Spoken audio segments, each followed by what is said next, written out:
देखिए सर, ये सब जब आप पूछेंगे रखिए मेरी बांट देगी, क्या करेगी? सहारा के पास अभी 5,000 करोड़ रुपया है।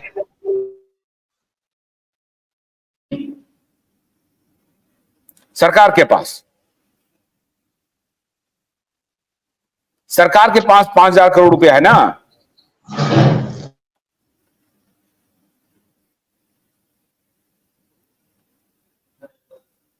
अच्छा, उनका नेटवर्क हो रहा है। आइए संजय नायक जी, आइए, मुस्कुराते हुए आए हैं, बहुत अच्छा, आप हमेशा मुस्कुराते हैं, अच्छी बात है।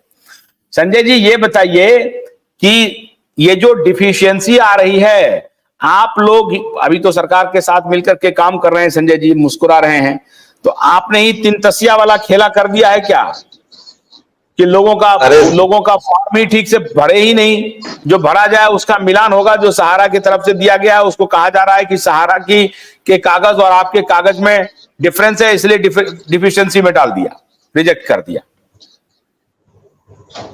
आशुतोष जी नमस्कार। क्यूआई नेटवर्क पर बैठे हुए हमारे सतीश चतुर्वेदी जी और प्रदीप कटियार जी, और जो इस लाइव को प्रत्यक्ष अप्रत्यक्ष देख रहे हैं, ऐसे महान विभूतियों को मध्य प्रदेश की धरा से मैं प्रणाम करता हूं। आशुतोष जी आप ये बताइए साहब कि डिफिशियंसी 99% कैसे हो रही है, कौन करवा रहा है? या 99% लोग फर्जी अप्लाई किए हैं? आशुतोष जी, अपनी भारतीय परंपरा में पहले सम्मान करना जरूरी है, इसके बाद विषय वस्तु पे चर्चा करना जरूरी है। तो हमें वो पूरी लीपा पोती तो कर लेने दीजिए सर। उस एक्चुअल में हम आखिरकार कहीं ना कहीं सहारा के कार्यकर्ता तो रहे हैं साहब, तो परंपरा तो सहारा प्रणाम भी, आपको भी सहारा प्रणाम। चलिए बोलिए सहारा प्रणाम कह दिए। आप बड़े अधिकार के साथ मुझसे कोई बात रखते हैं कि जैसे सुब्रत राय साहब से प्रश्न कर रहे हैं, उसी अंदाज में कुछ हमसे भी आप प्रश्न रखने का जो है मादा रखते हैं, तो आपको धन्यवाद कि साहब आप हमें इस योग्य समझते हैं कि जो कुछ किया धरा है सहारा में डिफिशियंसियों का, या जो भी है वो हमारे द्वारा हुआ गया है, या जो गलत हो रहा है उसको हम चलिए आपके प्रेम के कारण सहृदय स्वीकार करते हैं। अब अपन मुद्दे पे आते हैं कि डिफिशियंसियां क्यों आ रही है साहब। तो डिफिशियंसियां के कारण एक नहीं है, कई कारण हैं।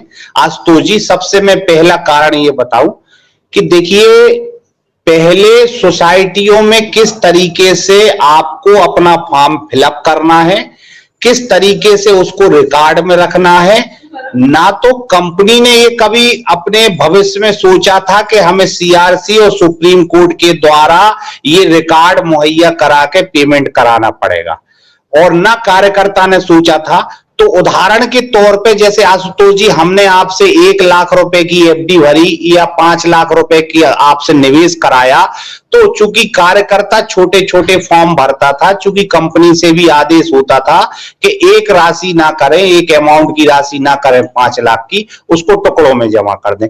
अब हमने आपके मान लो 10 फॉर्म भर लिए, 10 फॉर्म भर लिए 50-50 हजार के, तो हमें आपसे 10 फोटो लेना पड़ेगी, और फिर आपको सदस्य बनाना पड़ेगा। सबसे पहले तो एक सदस्यता फॉर्म में फोटो लगेगी, तो हो गई 11 फोटो, और 11 आपसे आधार कार्ड लेना पड़ेंगे, 11 आपसे पैन कार्ड लेना पड़ेंगे। तो साहब हुआ क्या कि कंपनी के द्वारा और जो वरिष्ठ लोग हैं उनके द्वारा ये कहा गया कि एक फॉर्म पे आप, पहले नंबर फॉर्म पे आप आधार कार्ड लगा दीजिए, फोटो लगा दीजिए, और मेंबरशिप वाले फॉर्म पे आप फोटो लगा दीजिए और आधार कार्ड। बाकी जो 9 फॉर्म है वो भर दिए हैं, बाकी उसमें कुछ नहीं लगा है। तो डिफिशियंसियां एक तो ये कारण हो गया साहब कि जब फार्म कंप्लीट नहीं है, उन पे फोटो आधार नहीं लगे, पहले से नहीं लगाए गए, उनको अनिवार्यता नहीं समझा गया, ना ये परिस्थिति जन ऐसा समझा गया कि साहब पोर्टल के द्वारा, भारत सरकार के द्वारा, सीआरसी के द्वारा ये वेरिफिकेशन के बाद पेमेंट होगा। तो उस रिकॉर्ड को उस लेवल का दुरुस्त नहीं किया गया। कंपनी ने अपने लेवल पे तो दुरुस्त कर लिया कि ठीक है साहब पेमेंट होगी तो हम कर देंगे, क्योंकि ब्रांचों में उसका काउंटर पार्ट रहता था उस हिसाब से। अब जब सुप्रीम कोर्ट के आदेश के अनुसार, सीआरसी के आदेश के अनुसार पूरी चीजें फुलफिल मांगी जा रही हैं, तो जो कंपनी के पास आधा अधूरा रिकॉर्ड है वो ही तो देगी सीआरसी को वो कंपनी, कोई उसको दुरुस्त तो इतने जल्दी कर नहीं लेगी। तो साहब रिकॉर्ड दिया गया है लेकिन वो दुरुस्त नहीं है। अब दुरुस्त कैसे किया जा सकता है, तो हम समाधान की तरफ जाएंगे साहब। दुरुस्त करने के तरीके क्या है? अब जो गलती हो गई उस पे हाथ रख के बैठ लेंगे तो साहब हम जग तो जीत नहीं सकते। अब हमारा है कि हम उस गलती को सुधारें कैसे।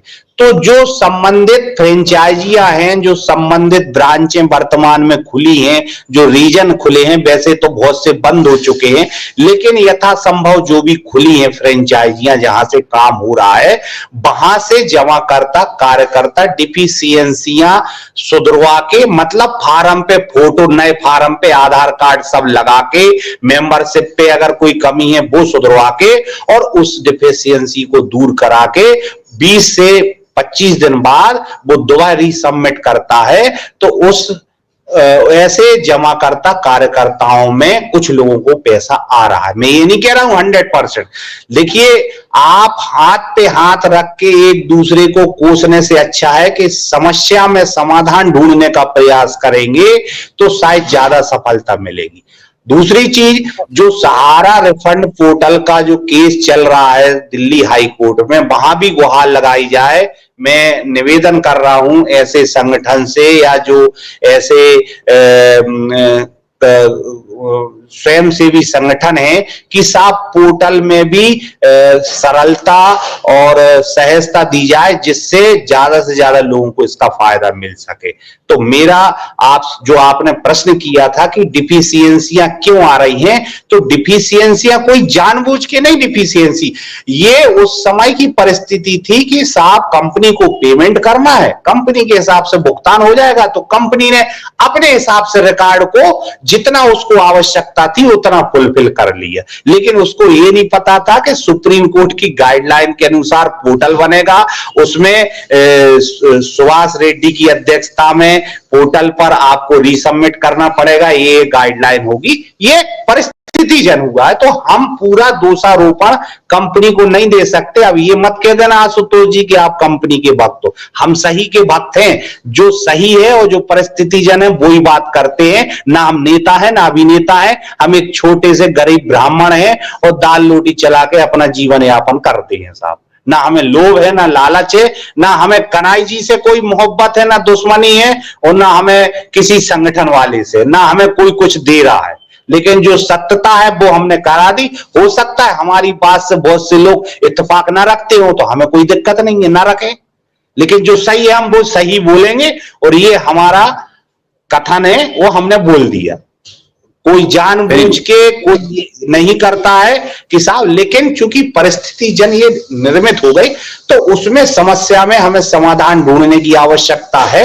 उसको कोसने से अच्छा है कि आप कोर्ट में कोसें, जो भी कोर्ट कोसना है कोर्ट में। बिल्कुल सही, ठीक है ना, बिल्कुल सही कह रहे हैं।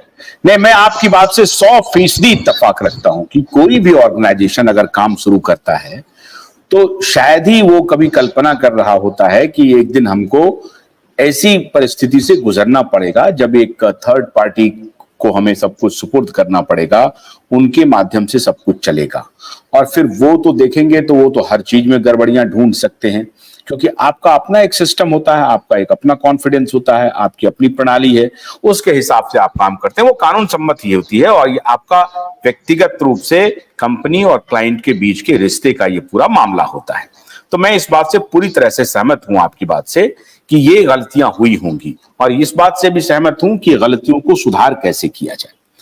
तो कन्हैया जी, अब आप आए हैं, मैं आरओसी और एमसीए पर सवाल पूछने के बजाय ये मैं आपसे पूछना चाह रहा हूं कि डिफिशियंसी जो 99% हो रहे हैं, अभी नायक जी ने कहा कि फॉर्म में पहले मान लीजिए कि एक व्यक्ति का है और एक ही के मान लीजिए 4 अकाउंट हैं, तो पहला पर फॉर्म पे टिकट फोटो वोटो जब भी होता है वो चिपका हुआ है, दूसरे पे हो सकता है फोटो नहीं है, कहता है मेरा ही तो है, तो उसके साथ अटैच होता है।